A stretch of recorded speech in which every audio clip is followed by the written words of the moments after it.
Welcome Hey, to another live stream from Kime to Go. I don't know if we're live. Can you see anything there, Jerry? pardon me? It's I saying that can. we're live. I think so. It says it's recording. It says it's live. Wonderful. Okay. Right, let's get going on this week's live stream. I'm just going to put the comments up here. Just wait a few. We haven't got Nige here helping me today. He's away doing certain things, and he's probably busy. Like everybody now with the weather now, Jerry. It's getting a bit. Well, Everybody's you, got things to do. Nige and Steve have probably got arrested someplace anyway. Yeah, I think that might have happened. Yeah, who knows where they are. I'm still going to get the comments on the side here. Right. I don't know if that's going out live, is it? Yep. There's two watching. Right. I can't see any comments on there yet. There's probably no comments. But anyway, this week I've had a bit of work, doing a bit of work on my bike. My little 125. You know, I've got 125, Jerry, Yeah. as well as the NT 1100. The NT 1100 is really, really good. It's in perfect condition, and I don't have any problems with that whatsoever. And I Uh-huh. keep it nice and clean, pristine clean. Even while I was working, I kept it pristine clean. But now, the 125, I've been riding that every single day, commuting in the wet, the rain, and all that sort of rubbishy stuff.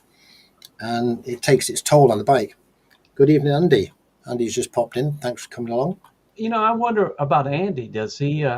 How often does he have to clean his bike? Because he rides it so much. Yeah, and Andy has a special cleaning stuff on his bike, though, doesn't he? I think he has he's got it all. What's it called?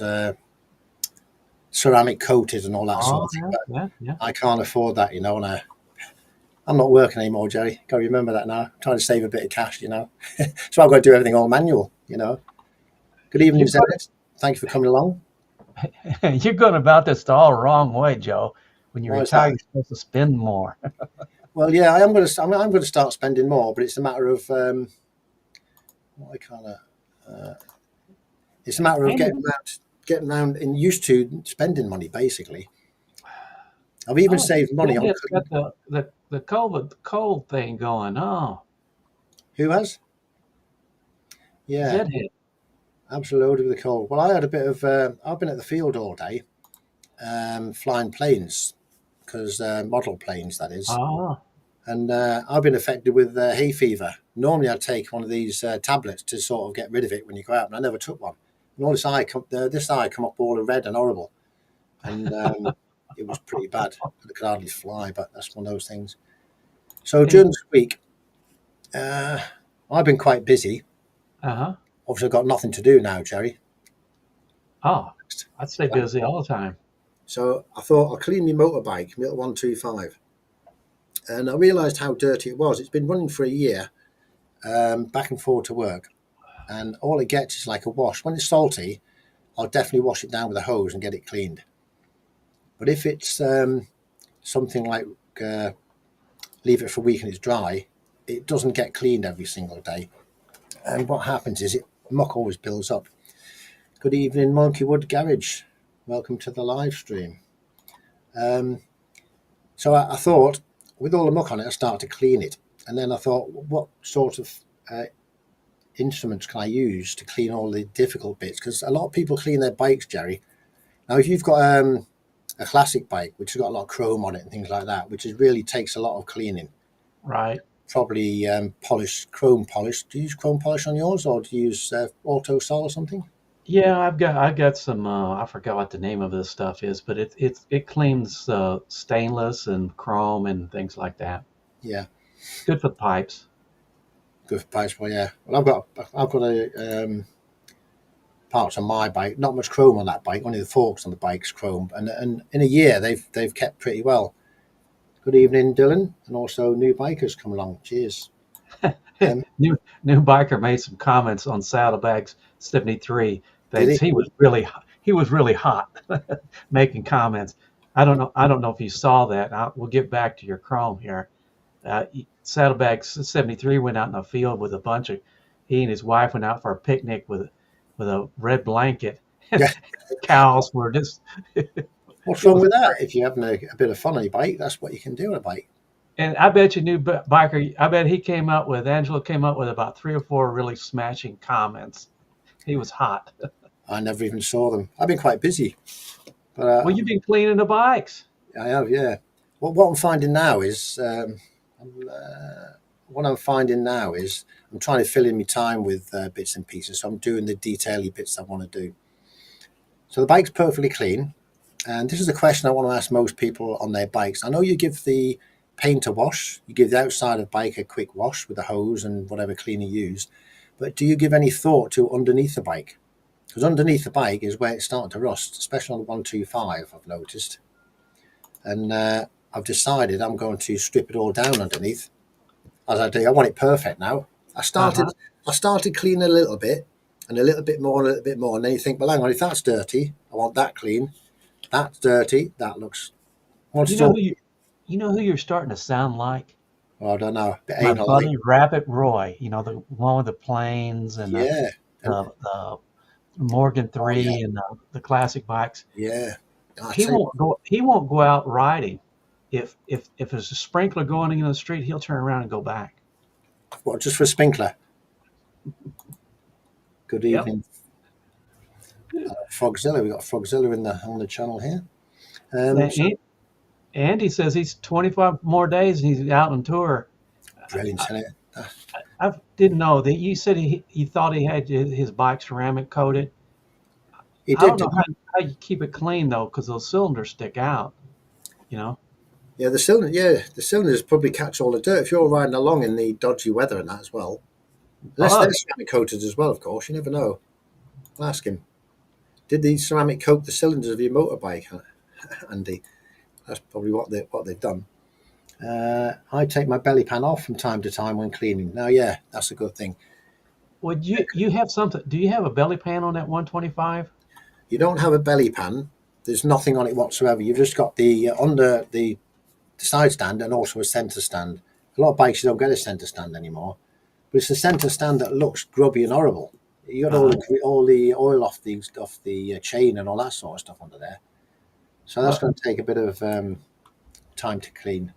And the new only way biker to take it new off biker has a way of doing it. What he claims is he goes goes in off the in the green lanes and crashes and replaces the parts. yeah. That's one way of doing it. Yeah. If you were brave, you could go off road and sort of drive through all the rivers, couldn't you, and get it all cleaned? Oh yeah, he's doing a pretty good job. I like to see him go off and ride in those green lanes. Yeah.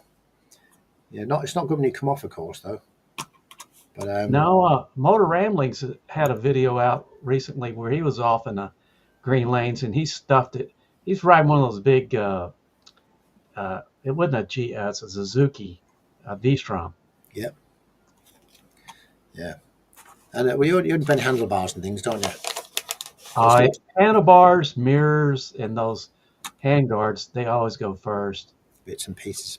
But you know, it's remarkable as many times as guys that crash those big BMWs, they don't really break a whole lot. No. Yeah, they've got all the crash bars on, all that sort, the crash bars on, all that They sort. don't seem to fall. They don't all go all the way down because of cylinder heads either. They only fall part way. Yeah, they don't tip right over because the engine stops it falling over, I guess, doesn't it? With it Uh, breaks. oh, Andy's answering about the cylinder heads. I had a BMW. I couldn't keep the bug. They just attracted bugs. I spent twice as long cleaning bugs off of the cylinder head than I ever spent cleaning chain goop from the back of a wheel. Yeah. Oh dear. And my tyres are pretty good on that bike, actually. They've lasted quite well. The tyres, I must say. Um, We think Taj and Steve may have been arrested. yes, we've got a bit of a. We're wondering where Nige and Steve are actually, because we're a bit low this week, aren't we? We've only got you and me here, but there's something. Well, what happened to my Scottish friend Bleary Eye? I'm not too sure either. I think people are with summer. People are starting to do a little bit of getting out with the family and stuff like that, aren't they? I think that's probably some of it. We got to quit that nonsense. They get got out, me here. get out on the bike. I know how he's been out on his bike, hasn't he, with radios? I've seen him doing that. So, Well, I'll tell you what, I've Carry on. seen helicopters that didn't have as much stuff on them as Howie's motorcycle does. Oh yeah, helicopters are a bit more technical than that, but he's got a lot of gear on that bike, doesn't it? And it comes to the thing that is it distracting having so much gear on your bike, like accessories and things? How many accessories is too much accessories? Well, you know, all those TFTs are very distracting. At least they are to me. I think they're good. The TFT itself, I think, is if it's all in one place, the technology is all in place. It's But you're shifting them screens and looking at different stuff. Your eyes are down too much. yeah, I try not to look at mine. I try to. I want to stop before switching a bunch of screens and stuff. But the more stuff you have, the more distractions you have. yeah. But in planes and things, they have all the technology on front of them. It doesn't distract them there, does it? Because you're only supposed to glance at what you want to look at when you want to look at it. So if you've got like your sat nav, your rev Yeah. counters, your indicators, you only look down and glance and back up again, which takes probably a fraction of a second. And you do that probably once every. I noticed Roy was when we were out flying. He was constantly, you know, You heads have to. moving, you You know, glance, all the time. you glance, and then you glance back up again. That's what it's about, Our really. new bike is going to go. Well, we can talk about you now that you're going. Yeah, yeah. Hello, Sick. Welcome to the channel. Got Sick there as well. He's come along today. So yeah, anybody got any tips on cleaning the parts you can't get? One part I have had a bit of trouble with, and I'm not sure whether to. It's the suspension on the back. You know, Yeah. the suspension with the spring, progressive springs, do they call it? Uh-huh. Cleaning inside there is one of the things that I'm trying to think of how to do.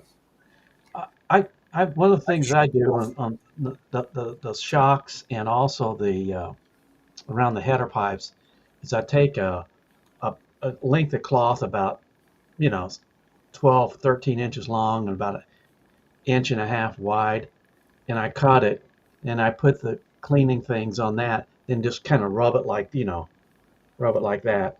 Drag it round the actual spiral of the. Yeah, it cleans pretty well. Now, Andy's come up with a good idea here. You see what Andy's saying here? He's saying pay a professional for it. Now, would you? That's a GS owner, isn't it? Not, Andy, you are a GS owner. yeah. If I had the money, I'd get everybody clean my bike. I wouldn't clean it all. But sometimes it's fun and clean. It's sort of therapeutic cleaning your bike. I had a deck chair there. It was sunny, nice Uh-huh. and warm. Clean the bike for 20 minutes. Go and have a cup of coffee. Have a biscuit. Come back and do a bit more, and Yeah. all that. So Monkeywood's got an idea. Use soft brush. I use a harder brush to each the areas and keep the separate ones. These comments aren't staying up very long for some reason. Why not? The hardest thing I have to get off is, you know, where they road tar. I don't know if you have that, you know, where the black tar gets up on the Yes. exhaust and Yeah. It and gets. Yeah. It also gets on. I've got like on the NT 1100. It's got like a metal heat shield right on the front. It's chrome plated, and it's on the front. That always gets black tar on it. And I've got some pretty good degreaser chemical that gets that off, which yeah. I've had for years. I couldn't tell you what it is. It gets it off really quick. Hello, T4. Welcome to the stream. Yeah, so WD-40 takes off tar. Now, I never knew that.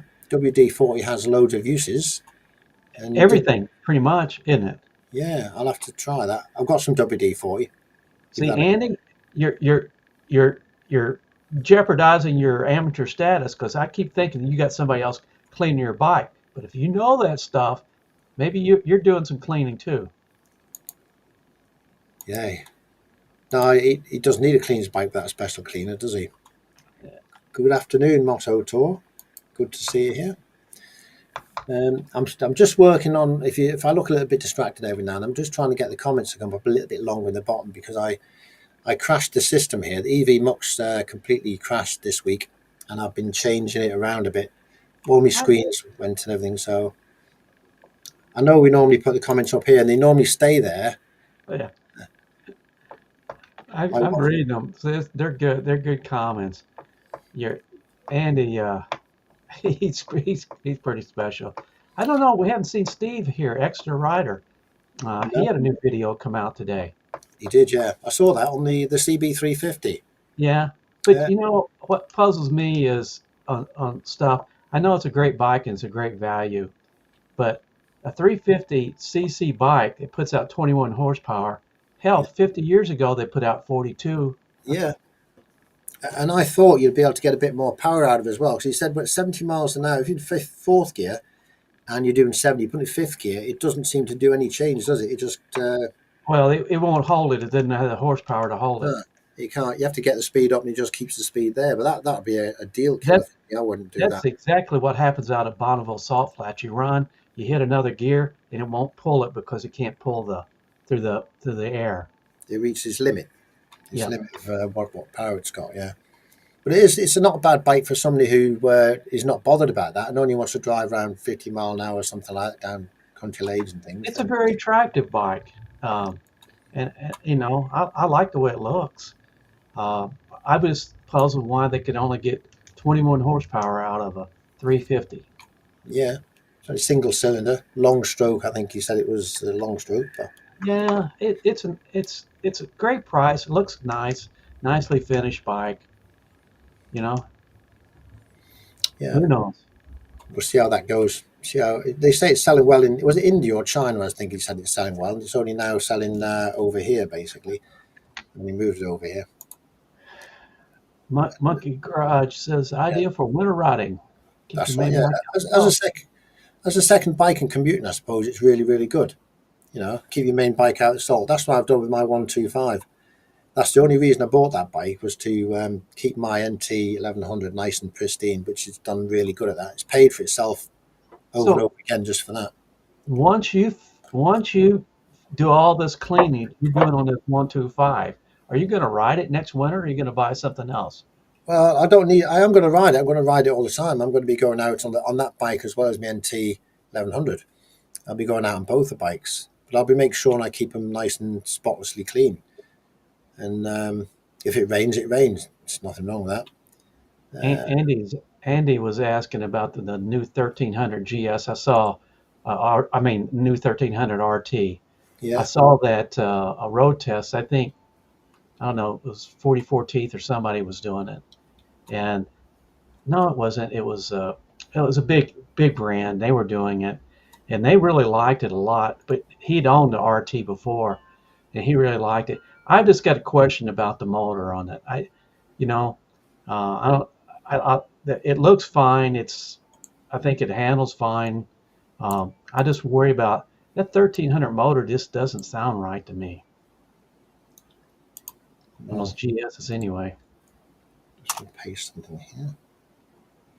I don't know. Maybe Andy, he can ride one. He can tell us because he's got a 1250, right?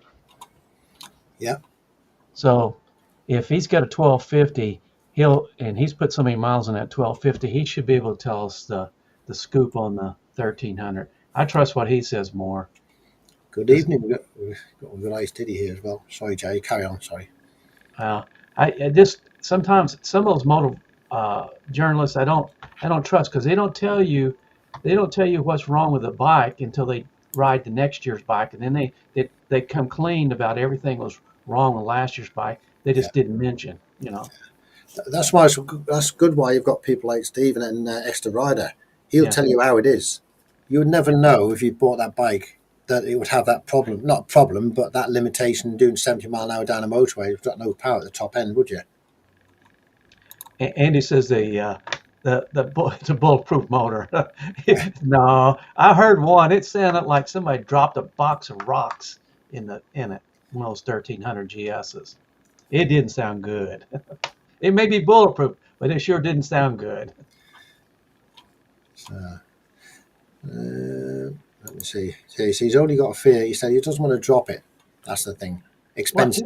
he didn't drop the GS, does he? I mean, the He's RT got a says fear it's of going to dropping it. He pull hasn't it. dropped it, I don't think, but he's got a fear of dropping it. We've I got thought, Nige here. Hello, Nige, in the side chat. Sorry, I missed you there. I thought Nige was the one that dropped all the GSs. Hopefully not. Not more. Nige's new one anyway. You got I to hope, show up, Nige. You're going to get talked about. yeah, I think he's a bit busy at the moment, I think. But I just wish I could get these comments to stay up long when I can't. But I'm going to have to do it next one. I'm not going to do. Uh, So cleaning my bike is what I've been up to this week. What have you been up to, Jerry, this week? Anything interesting? yeah, we Oh, rode. Mr. Bill got a new bike. It surprised me. what Uh, bikes he got? dare I say. Not Oh, like that. he got a new Bonneville. It's a 22 model, but it only had 1,077 miles on it. Wow.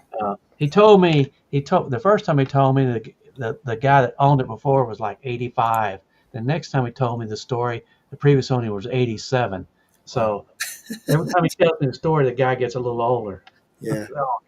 But it's really nice.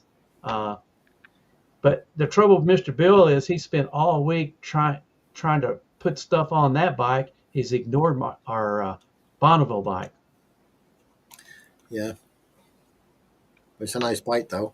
How long's he? He's only had it a couple of days, isn't he? That was the first time you saw it when you visited him. He left the garage shut on you, didn't he? And Yeah, he I didn't let was you. just up there looking at it. I was going to buy the luggage rack and things off of that used bike. Yeah. He'll have some gadgets on that soon, won't he? I guess to make Oh, he sure already has. He's he spent has a ton of money on it already. already. Already. Is he going to do some videos on that or some? He must have some panniers on it. I would guess that's one thing I'd put on that. He just got those in yesterday, I think. He's got the same ones as I got. So I wish he'd have got something different. I'd have liked another Moto Guzzi or Kawasaki or something different than Yeah. he got the same bike I got. Yeah, but everybody likes their own bikes, Joe. Don't they have their own styles and things like that? Like I like the NT, of course. That's one of my favourites. But I would like it when I've got one. And Dylan got a new NT too, right? Dylan's got the new NT as well. And Dylan, if you're there, if you want to pop on, who's here? Here he is. Right, let's bring Dylan on. Dylan, welcome to the stream. It's a pleasure to have you here. Can you hear us? Yeah. 1 second. There we are. Well, there I am. I'm on stage. Yeah, I'm sorry about that. I'm struggling a bit because I haven't got Nigel to help me out, and I've got a little bit of an issue with the comments. But he's dodging because there's a bit of nice weather. Is that it? he is out riding. He's out riding, which is what we should all be doing. Now you've got your nice new Honda NT, haven't you? Everybody's buying them. I picked it up on Wednesday. Yeah. I was originally meant to pick it up on Friday, and then my dealer rang me on Wednesday, and I was like, "Oh, he's going to tell me something. It's not ready, or Good idea. the usual." Or he was just going to tell me the reg so I could get it insured. He goes, "Yeah, it's ready to go." Half day off work, I'm out here. Went and collected it. Love it. So I rode it Wednesday afternoon. It lashed rain all day here Thursday, so I didn't ride it at all. I had Friday taken off to collect it anyway, so I went out for some spins through the country lanes. And then I took the missus out on Friday evening before I collected her from work, went off for a little spin on that. And then I dropped her to work on Saturday evening. And then I got home yesterday and then went out this morning to grab something and come back, and I've 599 kilometers on it. Ah. So I've got to get another.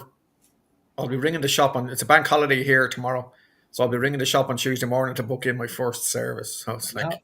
And how long have you had it for 500 kilometers? Because I collected it at 2:00 on Wednesday. you've done that already on it. Yeah, and I didn't take it out on Thursday because it was raining. Oh my god! Well, how'd your wife like it? How'd your wife like it, Dylan? She loves it. The suspension's a lot better, a lot plusher, and then I guess she said it felt a lot nicer to be on, and I think the DCT is much improved. I actually, for the first time, I've actually put up a short and about a 10-minute kind of first 500 kilometer review on my YouTube. It's only done on my phone because I don't own an action camera, but so I've chucked that up there, I think yesterday. So yeah, no, I'm loving it. Lots of little subtle changes. But overall, the main difference, the electronic suspension is much better because I go everywhere nearly 2 up on that. Yeah. We did a couple of the similar roads that we've done before, kind of as a tester, and like that, the few places where it would have bottomed out previously, it's much nicer. Can you adjust the preload as you're going down the road? It's got presets. So when you're in tour, in urban or in rain, it's got presets. So it's basically kind of hard, medium, and soft. in those settings, and then in user 1 and 2, you can change around. Now I don't think you can change it on the fly, but you can change between them. But I'll actually use one of the. I'm going to play around with one of the user modes. I only ever made one user mode adjustment on my previous model, but there wasn't really much to change. I think I messed around with engine braking just to see what the difference is on the parallel twin. But with this one, you can go in on the user mode and you can set from I think there's 23 points of adjustment you can make on front and rear. Really? So I may go in and play around with those once I kind of figure it out. Now, to be honest, I can't massively tell the difference when I change between them. I do feel it a little bit when I change between the tour, or sorry, because you can go between having a pillion and luggage. You can change those options, and I can feel it a little bit different there, and I can feel the difference between the tour and the urban. It's a little bit softer. Takes a few of the bumps a bit easier in urban. Yeah. And then the user one I will play around with. The main difference is the DCT with the IMU. It's so much smoother. You can barely feel it. That hesitancy, that sort of, there was nothing happening for a couple of The pickup, the pickup is much smoother. And I was doing some really low maneuvering stuff out today, and I even had it. This is the main change. I've even driven it a lot in D mode, and I hated D mode on the previous one. Yeah, I do. And I've actually ridden it around a lot in D mode, and it's quite good. S1 is kind of where S2 was on the older model, and the other two I haven't messed around with too much because I'm still running it in. It does hold the gears quite long, and then if you just if it doesn't change where you want, you just give it a quick touch with the paddles. But I think it's well worth it because the improvements they've made to the DCT and the improvements they've made to the base suspension is just better. And then the fact that you can adjust it a little. As I said, the adjustments, someone with a much more finely tuned backside could probably tell you exactly what it's doing. But to me, I can feel if I were down a really bumpy stretch of road, you can tell the difference between tour and urban, as in the mild and the hard. But overall, even just if you just left it in urban in tour and didn't play with any of the settings, it's still much improved over the previous model. Yeah. I don't think BMW has their automatic transmission lined out quite a bit. Well, I saw a review. There was somebody doing one on the 1300 RT, and he said if he got one, he would get it without it. A friend of mine has a really good YouTube channel called Really Good TV. Now he bought a 1300 GSA, and I was chatting to him the other day. Now he loves it, but the two things he said, like he said himself on his channel, he probably wouldn't expect the automatic gearbox again. Now he says he's gotten more used to it now after he did a software update, and he's kind of figured out how to use it. He says if you want to hustle, you just put it in manual and do it with because the one thing it has, and you can get it on the Africa Twin. You can get a foot shifter on the Africa Twin DCT, but you can't get it on the NT. Yeah. And just for people like us who've been on bikes for years, I think I've gotten used to using the thumb and finger now. Yeah. But I think if I had the option on the NT to have I know it's just digital, but if I had the option of a foot lever, I'd probably I would probably buy it. Just for mechanics, just because you're so used to it. Yeah. But he also said the same thing you said. He said the engine is amazing. He said, but it does sound like someone's got a bag of spanners. He loves it, but he's just said the sound. Is his name Dave? Dave? Is it Dave Wheelie? Dave, yeah, Wheelie Good TV, yeah. Yeah, he doesn't keep bikes very long. He kept his previous GSA or his GS a good while. Yeah, and I think he's got a lovely Street Triple RS. Yeah. But I think the other ones he kind of moved on. I think one or two I think he got just for content on the channel. I think he was planning to keep them a bit longer, but I think to kind of keep. See, it's a very small sort of space here in Ireland for anyone that's up at his sort of level of usage. It's very hard to get bikes and get. It's not like the UK where the dealers are willing to give bikes out, or even the main importers will give bikes out to people and stuff. So it's very, very hard and to keep sort of relevant. But no, he does. His G. I've sat on his GSA, seen it in the metal. I think that it's quite a good looking bike when you see it. Yeah. I when I originally saw the photographs of it, I was like, ugh. I much prefer it over the GS. I think the GS, it's got a little bit too sporty styling for me. I do like the RT though. I like the 1250 better than the 1300. I don't know. The look wise, yeah. Everybody's got their own opinions on what a bike looks like, what they like and they don't like. But I like touring bikes. But yeah, I think if you've spent the money on the bike and you're happy with it, then that's all. That's it. Yeah. There's no perfect. There's no perfect photographs. I mean, his videos are really good. Yeah, he's a TV cameraman by trade. Yeah. So his shots are amazing. Yeah. Joe, you'll be as good as he is because you're retired now. Yeah. Monkeywood Garage, he's on here. He made a comment in one of my videos I was talking about. I couldn't ski because I keep looking at the poles. I run right towards them, you know. Look, you go where you're looking instead of looking where you're going. Target fixation. He's making fun of me. I said, well, I don't do that on a motorcycle, but when I ski, I just look right towards it. But fortunately for me, I always fall down before I get there. Roll into the snow. Yeah. Well, I was out. So I've just been out putting loads of miles or kilometers on the new bike. I just love it. What else is there different on it? They have for wider gentlemen like me. The back of the rider's seat is a bit wider. Again, I think I'm going to have to invest in the comfort seats. That's what I was going to ask. Have you got the comfort seat on it? But yeah, if you haven't done that in there. But... No, I haven't got the. I haven't got the. I think I pushed the boat out just getting the bike. That's two things that get changed out real quickly on a bike: a seat and exhaust system.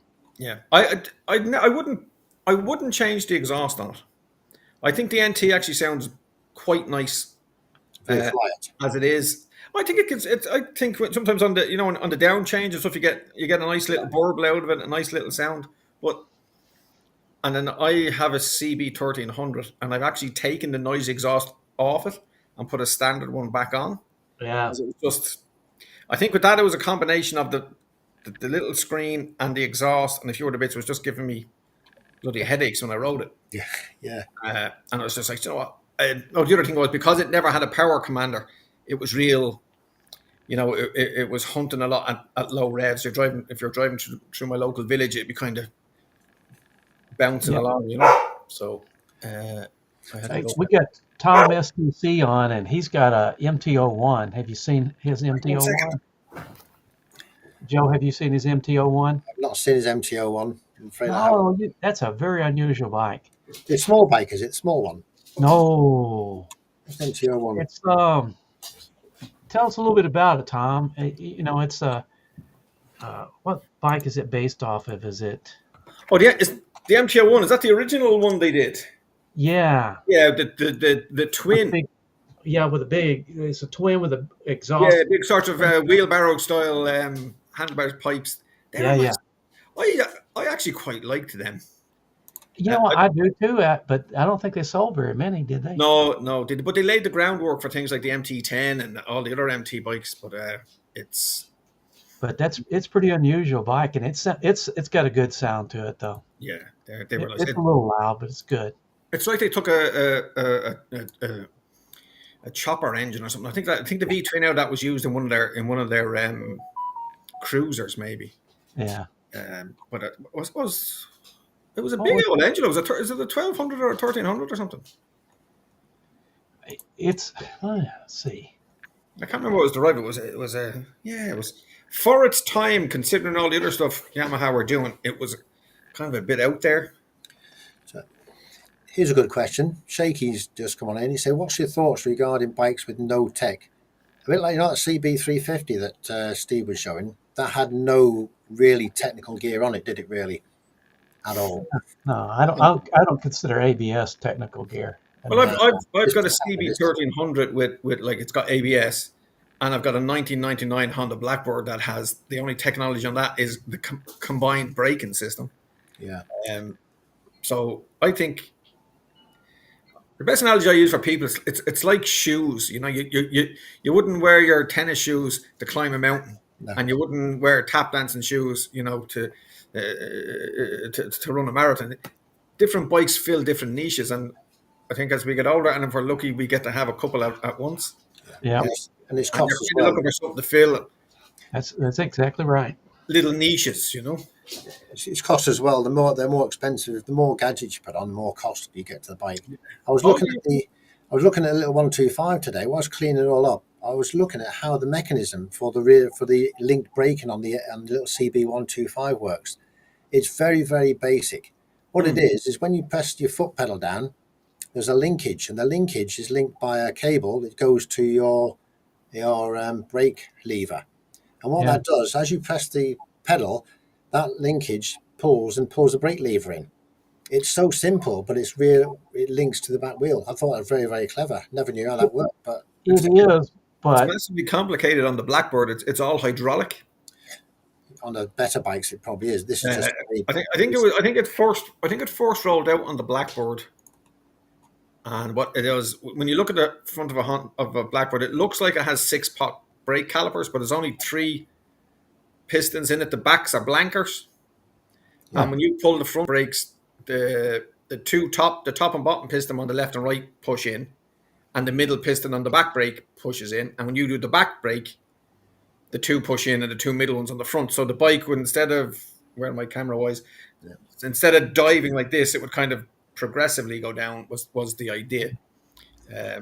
you know, I trail brake a lot, so you know, on my bike, so I use a lot of back brake, and if I had it linked, that would be disturbing for me, for Yeah. me activating the front brake. I see Tom says it's a 1700 cruiser engine. Yeah, they were. Yeah, they're humongous. Yeah, but they were I just mean, they have a lovely kind of comic book sort of Oh yeah, it's look about them in a good way. yeah. It's he can find his bike. There's no mistaking his bike when it goes out in the parking lot. Yeah, that's the one thing about the NT. They won't. In fairness to the new one, I think I quite like it. They've made them. What color did you get?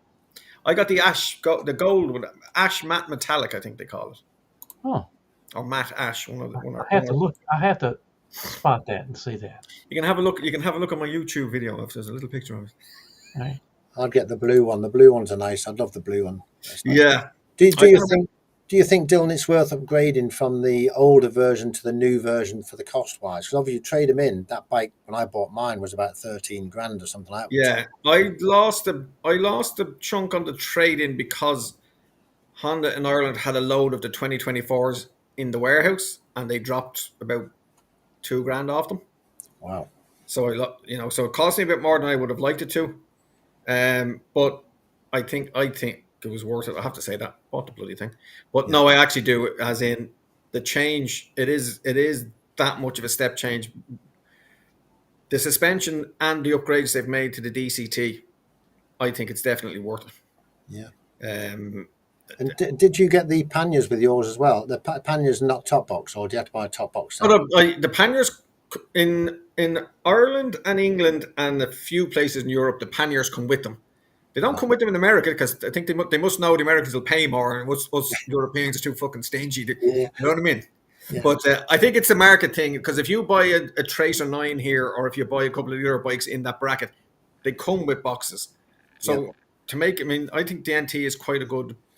I think money-wise, I think it's quite good, but price-wise for what you're getting. But they have to include the side panniers. Yeah. I kept the box from my previous bike because they're exactly the same.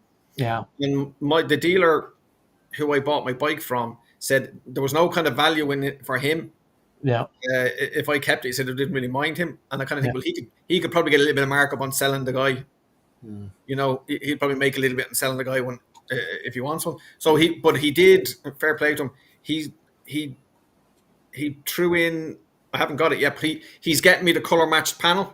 Uh-huh. Oh yeah, you need them on the back. Yeah, So it just won't be here. He said if I bought a complete box, I'd be able to get it quicker. He said the individual panel, I might not have it for another 3 or 4 weeks, yeah. but when it Well, comes in, he'll just fit it. He'll just either yeah. send it to me or I can just drop It, by.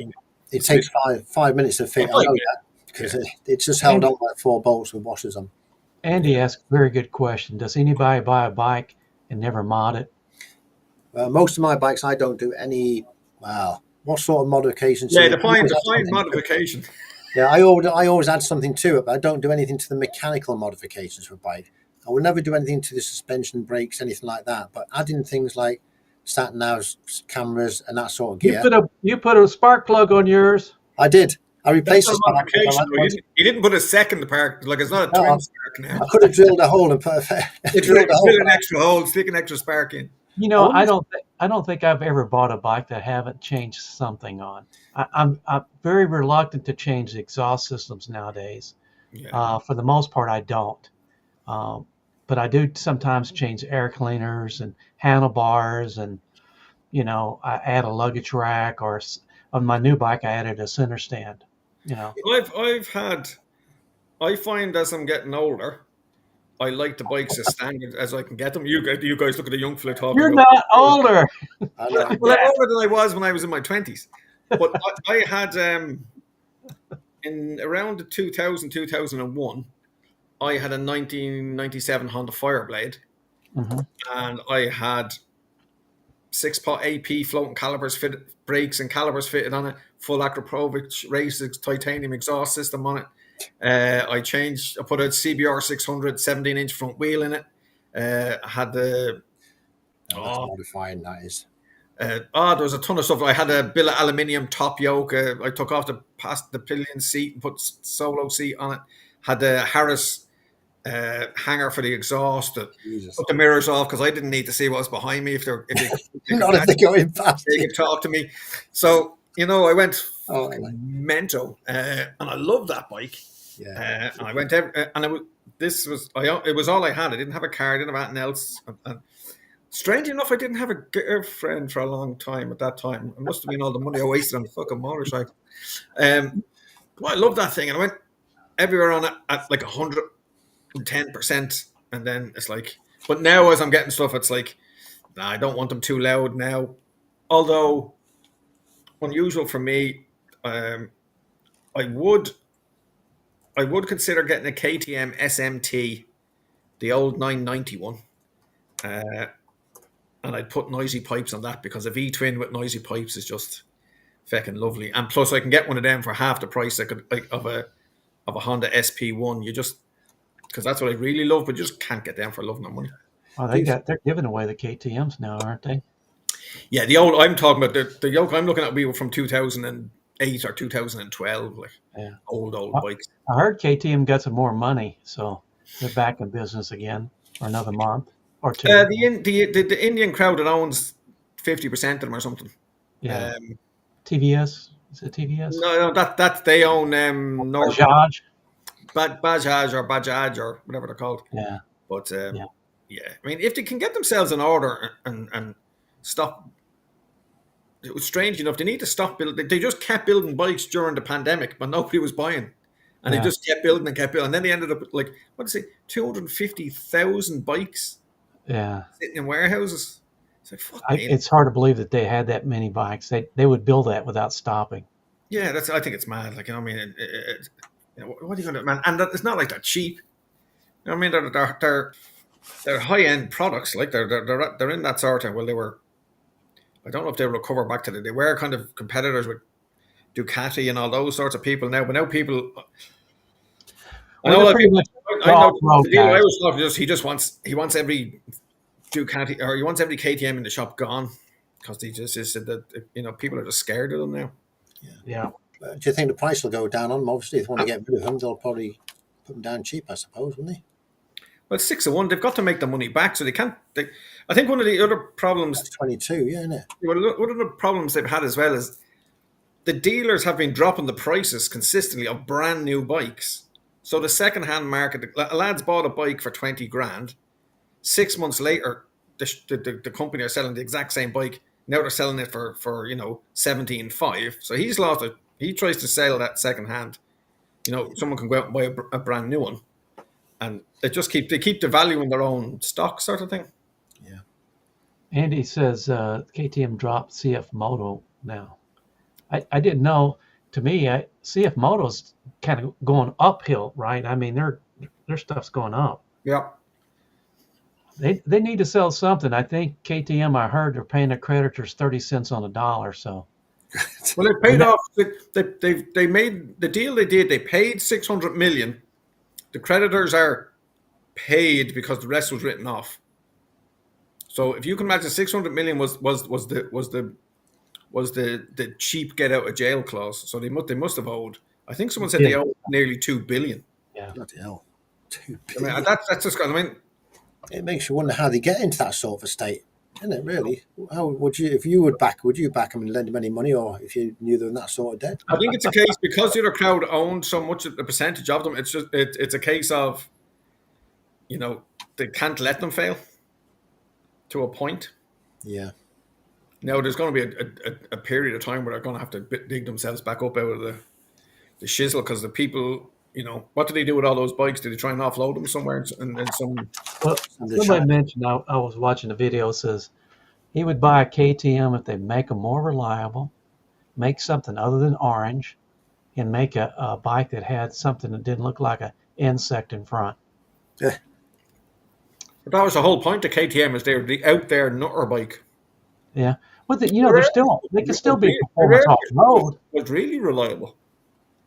Like the 990s, the stuff that like the original Duke 990 and 950s, 990s, the SMTs, the 990 Supermoto, they were all quite reliable.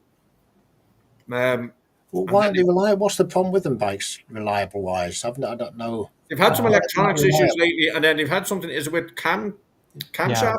The engine itself, not electrics. 390s. Tolerances in cams or something like kind of high end engineering issues. You think that'd be easy to fix, wouldn't you? If they knew the problem was there, you think they'd be able to fix it with just like making the parts again, different size or something. Well, I don't think they can do that on the fly. I mean, when you design an oil passage too small, you've got to completely replace that engine almost. Yeah. And I think they would. I think initially they wouldn't admit that they'd made anything wrong initially as well, which owners were getting told it's the way they were riding them or the way they hadn't followed the procedures properly or that sort of nonsense.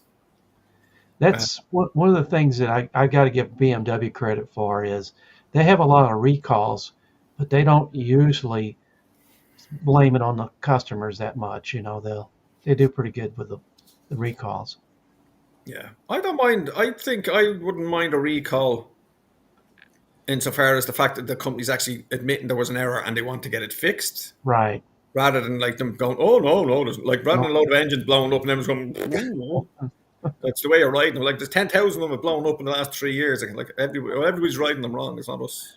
I went out to a dyno out in Seattle, Washington about 2 years ago, and a guy brought a KTM to get it dynoed. And the guy says, we don't dyno KTMs anymore. They keep blowing up. Look at that. No, that's a worry, isn't it? But yeah. Good evening. Sorry. I was going to say good evening to Gordon. He's just popped in here. Good to see him there. The Flash. The Flash. Killing Aka Flash. Yeah. What Monkey was saying there is saying that when you need to go through design and testing all over again, even for a few micron change, because I suppose if you change a small thing, it could affect other things, couldn't it? It could be an adverse effect on something else down the line. Yeah.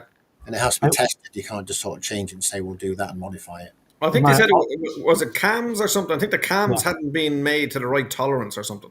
No, they tested the cams, and the cams' hardness was okay. But what they weren't doing is get enough oil supply to the right. And then you're talking having to re-engineer the whole engine block or a head or something like that.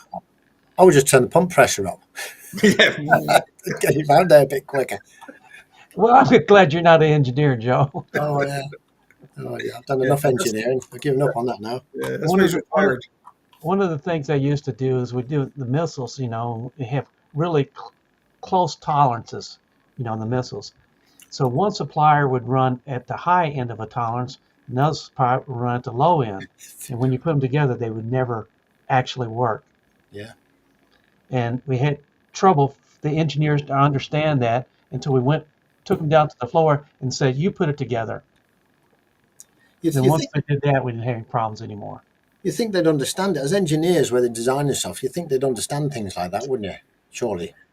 You'd be And they say, oh yeah, surprised. we've made a bit of a mistake with it or something. You'd be surprised at what engineers will do. Yeah. Trust me, I'm an engineer. And that's not something you want to go wrong, is it? A ballistic missile or something, is it? You want it to be Well, right. ours were supposed to be. It's one of those missiles that it's supposed to go up in the exo-atmosphere and knock down the ICBM. Yeah. So you want it to work right the first time, Yeah, every time. I would agree. Oh, yeah. You can't do it when the parts are mismatched. No. And they're going to allow for temperature change and all that sort of rubbish, haven't they?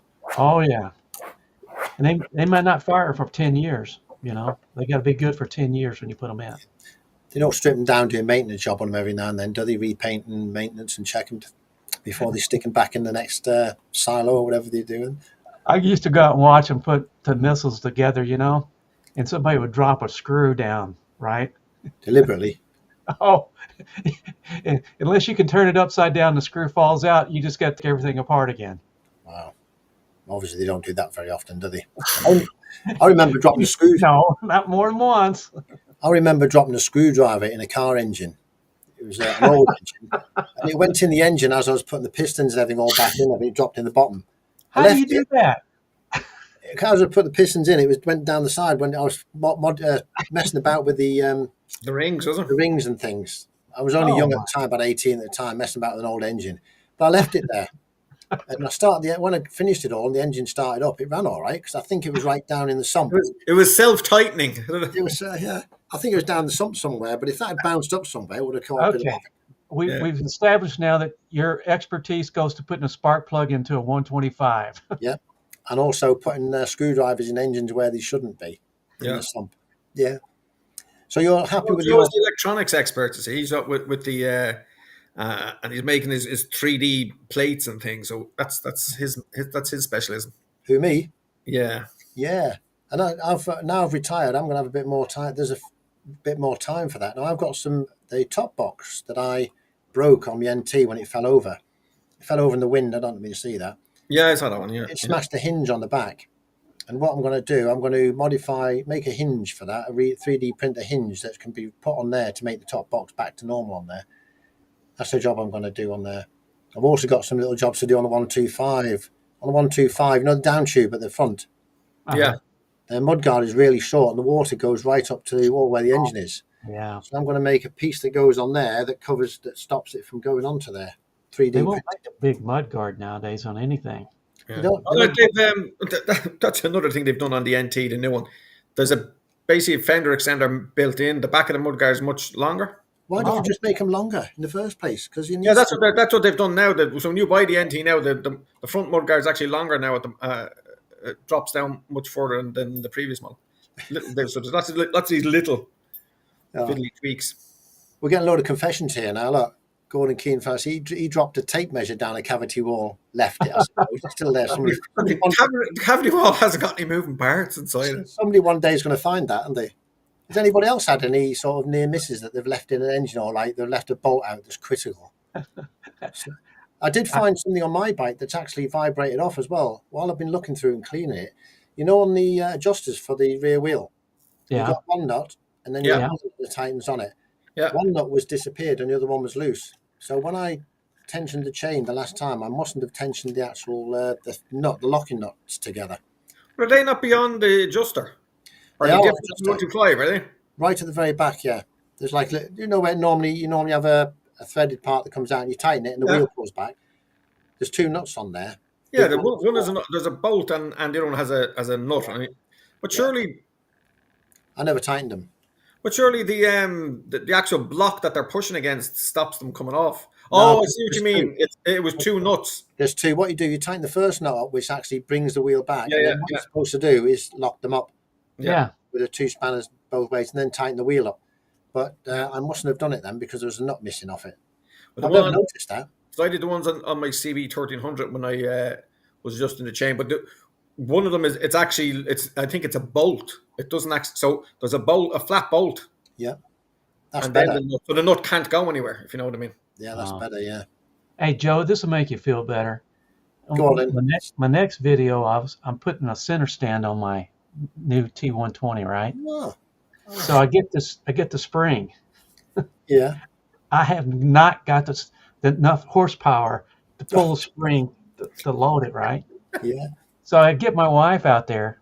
She's pulling on a strap, and I'm pulling on a strap, and finally get it on. I put it on backwards. Wow. I didn't have enough strength to get it off. You should have given Mr. Bill a call. Got him round. Oh, fuck that, man. Yeah. Yeah, I've got to do that actually this week. Well, not a couple of days. I'll probably take the whole undercarriage of my M125 off. I'm taking the side stand off first, taking it off, cleaning it, and I'm going to spray paint it because it's all rusty. And that's only in 1 year. I'm also then going to put the side stand back on and then take the center stand off. If I can unbolt, it's the pin that goes through, I think, on that one. You Yeah, undo a split pin and it slides out and they take that one out. So I'm going to clean that all up as well. But there's a spring on that, Joe. There's a couple of springs. There is some springs on there, yeah. I'll But give you a call, you Jerry. need to pay attention to how the springs are, Joe. Take a photo. How can you get the spring on the wrong way when it's only got one end and the other end, and you just put one end on one? There's usually a long end and a short end on a spring. Oh, does it? It does make a difference because it catches something. It'll make a difference. Yeah, It'll make a difference. Hey, you ought to videotape that. I'm sure we'll get an enjoyment out of that. Yeah, I'll have a go. Yeah, I'll have a go with that. I'm thinking if I keep my CB 1300 for another couple of years, I might buy a main stand for it. You can still get them. Yeah, they're about 200 quid. I think they were an option for it. When you look in the parts manual, they were an option. They didn't come as standard. Yeah, but for things like adjusting the chain and other little bits and bobs. I don't know why they don't put center stands on every bike. Because to me, it's essential for maintaining your bike. You don't want to buy your bike and then have to buy a stand to blooming. You can't get your knee down on your fire blade if your center stand's getting in the way. No. But on most, like the ones I think is odd were things where, like the G. What's the Suzuki version of the NT? The GSX GX or something, the tall one.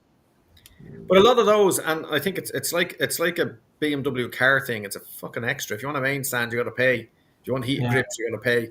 That's one of the other reasons, apart from my Honda file fucking tendencies with the NT, the fact that like it comes with everything. The only thing I had to pay extra for was a top box. Well, a lot of the bikes don't even come with where you can put a center stand on them now. Some of them come with the spools where you can put the spools on them, which is helpful, but some of them don't come with the spools. My T120 didn't come with a spool. I couldn't put a little spool on it to use a stand. So I had to buy a center stand. Oh, I know what you mean. Yeah, there's no mounting points. Yeah, that's something I have. I had a 2000 Fireblade that I traded in against my previous NT. And like that, it doesn't have the little holes for putting in the spools for the paddock stand. You'd have to use a flat paddock stand. But when you actually... Those are dangerous. They're a bit dodge. But the other thing as well is when you actually get up close to that swing arm, on the inside, it's both sides aren't flat. One side is flat and the other side is slightly angled off. So when you actually put it on you can't get a good purchase on it. Yeah, and it's very difficult to do it by yourself, if not impossible. Yeah. I know a guy who did. Thanks, Gordon. He would, that you guys are mechanically minded. What's that machine? Is it a tapper where you can put threads in? Yeah. He did that onto the swing arm and to try and get the right height and put them in. And so he'd actually put in the little aftermarket bobbins and stuff. Yeah. Bobbins are fine. Center stand, I prefer the center stand because you can, you're out on the road, you can use that. Oh, yeah. Well, Gordon said he just subbed, so thank you very much, Gordon. Yeah, thanks for that, Gordon. and iSteady is saying that the NT is well spec for the money. I think it's good value for money for what it. He's my got personal opinion anyway. he's got got one a as well. he's got the new DCT ES in blue, Yes, and he likes to do little raids into Nigel's territory. he does. Yeah, yeah. But He's still he's got some nice videos up there. he's still working on his first 600. That's why I was surprised you did yours in a couple of days, and he's still working on his to get it to the. You know, I'm thinking about buying a Honda Jazz and going over there and bother time. just driving around. Just wait for him to pull out Wait, and we're try to not- pull out in front of him. Pull out on him, yeah, for sure, definitely. Yeah. Anyway, guys, I'm going to try and wind the stream up in a moment. Okay. No bother. I will try and remember get all these names of the people who have been on. So I'm going to go through the. Has anybody got any videos, good videos coming up they want to promote or anything like that before we disappear?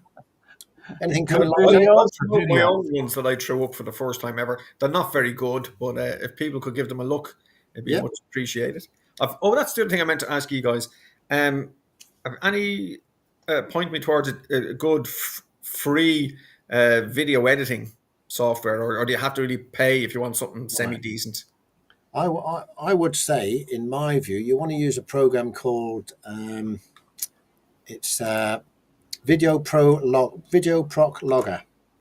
Video Proc Logger. Video PROC Logger, and to me, that's the one I use. I'm not the best at editing or anything, to be honest with you, at all. But that has quite a lot of things on it that you can do if you've got the. I haven't got the. You can use the software, but I haven't got the artistic talent to make it look right. If you know what I mean. Yeah. Some I know people exactly can have. what you mean. Some people can use the software, but they don't know the right colors, the right way to look on the screen, and this, that, and the other. I just want where I can. So at the minute, I'm just using my phone because that's all I have. I'm probably going to get an action camera in a couple of months towards the end of the year, maybe. But Maybe two. Get two. no, not two. Fucking one. Yeah, would be- get two. I'm not getting. I'm just getting one. I'm going to mount it up on top of the dash so you can't see me speed, and you can just see the beautiful countryside. Feck off. No, I want one pointing back at you. Can't have too much of my handsome face on the internet. You know what I mean? It'll crash or some shit. But if I would like to, you guys put like you can splice in some still shots and your little logo and those little elements that people are able to put in, or even to get it to come up and say click subscribe, like, and all easy. those. Yeah. Another one. That one out. Another one I'd say make a note of this one is Clip Champ. Clip Champ. Yes, that gives you more different types of text and images and things like that to use. So that's another one to use as well. Grand, because I downloaded one onto the phone. Yeah, because like even simple things like because I did one the other day and I just recorded it and put it straight up just to get it done. But even from that, I've just learned turn the phone sideways because it's doing that in the YouTube thing. So it's all kind of letterbox, but on its side. So it's like, oh, for fuck's sake. But in that software, you can change it from different formats, 16:9 or whatever you want. You just press a button and it changes it. Ah, cool. You can do all that. It's worth doing, and it's free. Oh, I definitely got a sub to you now because I got to watch this. Yeah, this is going to be interesting. And you need two cameras. Yeah, you're not getting to, I can barely afford one camera. I spent all the money on the metal. You got birthdays and holidays coming up. Yeah, Father's Day, and we got. The wife has bought me a little a grill cover on an NT1100 grill radiator guard. Oh yeah, that's what I want to try. Father's Day Prezi. Nice. Oh, that's the other thing. I want to get one of those. The little deflector for the top of the screen, because that's the other thing that I have found that I think the screen on the older one was better, taller. So I'm getting a little bit of buffeting on my big fat head as I'm spinning around. You have to watch my next video. I do a test on my windscreen I put on and the wind deflector. I was really surprised. Oh, excellent. We'll have a nosy. And I would agree that the screen on the previous one, I don't get any wind at all on my helmet or anywhere. It's perfect in the high level. I've never moved it from the top position to any other position apart from that. Yeah, I was the same. I just left mine in the top position, but now, and the main reason I can tell it's different is because I'm looking over it instead of looking through it. Yeah. The other thing that you'll need is to listen for your microphone, because some of the screens make a big difference in the noise coming through the microphone. Yeah. Before I forget, sorry, iSteady said another software to use, DaVinci. Okay, see it there, yeah. Make a note of that. And also one more that somebody has mentioned here is Gordon Keeling's mentioned Power Director Mobile on his phone. Oh, excellent. Yeah, I'll give That's it all what I a want to look at as well. So make a note of all them, and then. Yeah. Well, it'll Is be that- in. It'll be in. I'll just watch the video back, and it'll all be there. So that's the So we look forward to your videos coming along. That's what we're going to do. Don't know that now. I did a little short of literally when I just picked up the bike, and then I did one at 500 kilometers, and then I'll do one at 1,000, which won't be too far away. You're But not in miles. I would like to get an action camera for action because some of the scenery here is bloody fabulous, if I say so myself. You're not in miles, are you, over there? You're kilometers. In kilometers now, yes. I'm still Kilometers. miles in my head because I'm old enough to remember when we had miles here, and then when we were at some point Decimalisation. when we joined the EU a number of years later, we had to change to kilometers. Yeah, I think it was 1972. Decimalisation happened, wasn't it? Yeah, that was before my time. But Always- I'm 74, so it was always punts and pennies here pounds and pennies, yeah. because we couldn't have the pound in Ireland because that would be the disgrace, you know. But now then we've euros and cents now. But the kilometers thing, I still think in miles. Then I've got to convert it. Same as way I still do everything in inches and feet, but everything they sell in the bloody hardware is all done now in centimeters and Not here. Not here. so that's right. There I go. It was lovely chatting with you lads. Yes. Thank you very much for coming on. Really do appreciate it because this week we've been a little bit quiet this week because we haven't got some of the main people here. We are the main people, of course, and we are here, and the others aren't here. This week we are. Yeah. Now, Nige and that, we'll catch up with Nige and see what he's been up to and Howie and Steve as well, see what he's been up to as well next week, I guess. Hopefully they'll pop on. Have you an update on your get together? No, that's it's all still planned. September, that's going to happen. It's all still planned. I'm going to have to get the roots off them and stick them on my. I think it's the road. There's an app I want to put it on, so I've got the maps on my bike. And what I want to try and do is put it on the Android Auto. I know I'll have them on the route app, my route app, which is what they use. They use the my route app, which is what I'm going to use. But I want to see if it can be transferred onto the Google Maps, basically. Yeah, I tend to save. I can do it. I tend to do stuff on the Google Maps and send it to my phone. Yeah. And then when I'm on the bike, I just click the phone, and then it throws it straight up onto the screen with the Android Auto. Oh, does it? Oh, good. Yeah. I've never actually done that on there because I've never stored a map on mine. I've just put it on and just put a destination in and gone there. Yeah. But I've Yeah. never. I'll be watching you, Dylan. I just subscribed to you. Uh-oh. It's not to the quality that you guys are used to, but as I said, if I can figure out how to turn the camera that direction. Well, you stay skinny that way.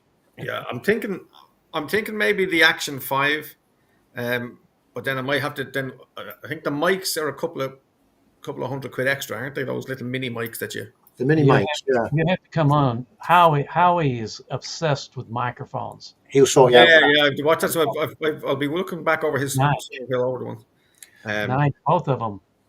Yeah, And then my mate Dave has done a good few sessions on camera setup and sound, and him being a TV cameraman and stuff. So. Dave will stick the little pole for your camera. He sticks it under his butt and points it out. Yeah, he has to stick it out to the side. He used to put it down the back of his jacket as well and get some of these lovely shots from above and stuff. I can't do that. I'm not flexible. No, I'd be shitting myself at the thing of bloody break.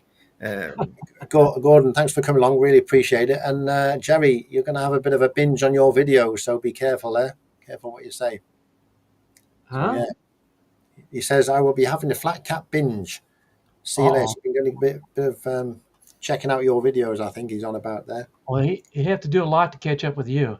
I think I'll watch jump in and do it. I'd like to win on all of them. Don't forget, tell everyone about your go on. Your promo there, Jerry. No, it just cuts down your odds. Joe's got the most I'd like to wins in. No, well, it's me. He must be going back to your back catalogue or going on to everything, is he? Alex is, I've done that as well. There's like 70 videos I went back, just clicked on and put I like to win on every single one of them.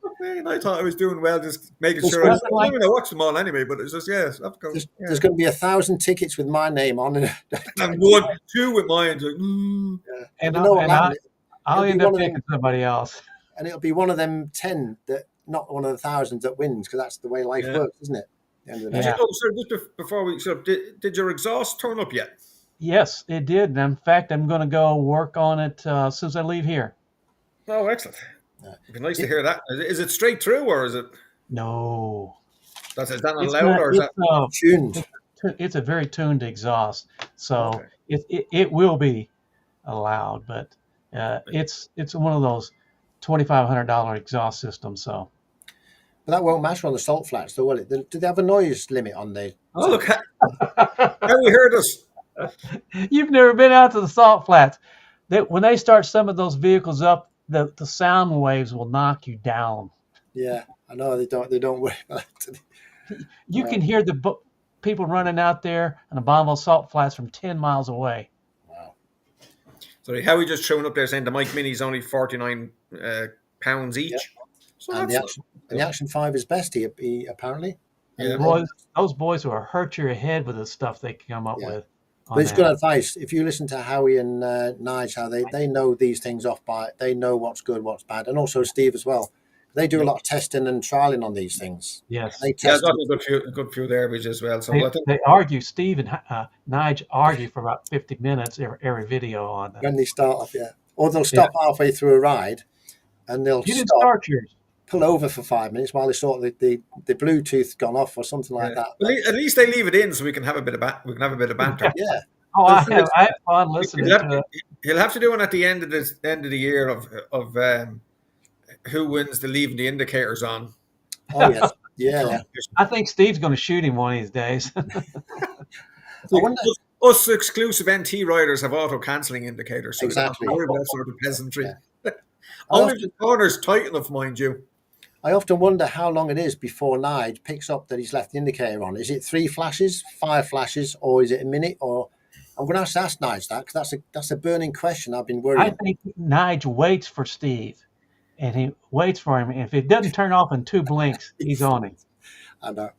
Oh, it's brilliant, isn't it? Okay, well, the Action 5 and the Mic 2 are getting lots of votes here in the in the side chat. Yeah, they're good.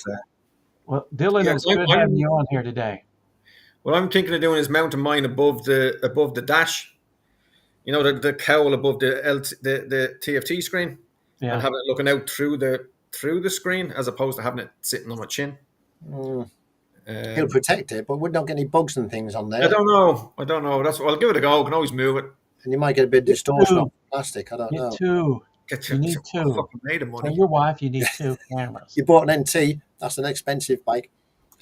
In fairness, my wife bought most of that NT upgrade as an anniversary present. Wow. She's a keeper. Yeah, unfortunately, the great thing is that I married her. The downside is she got stuck with me. I'm sure it works both ways.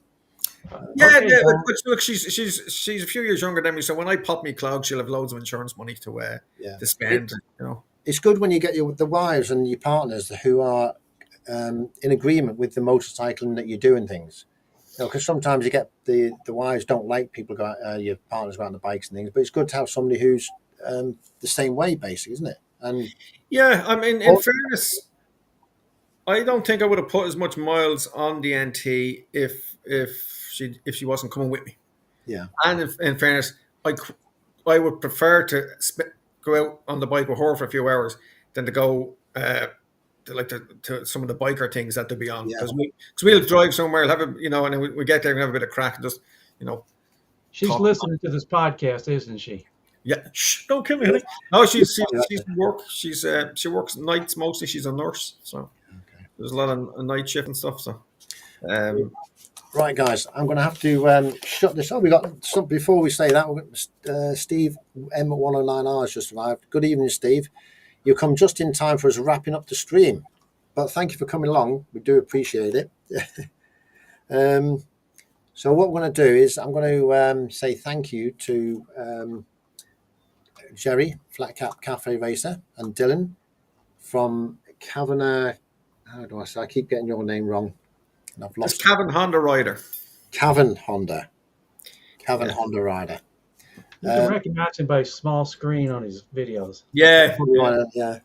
So thank you guys for coming on. I really do appreciate it, and it's nice to have people coming on, especially when we've had a bit of a low week this week. And thank you to all the people in the side chat.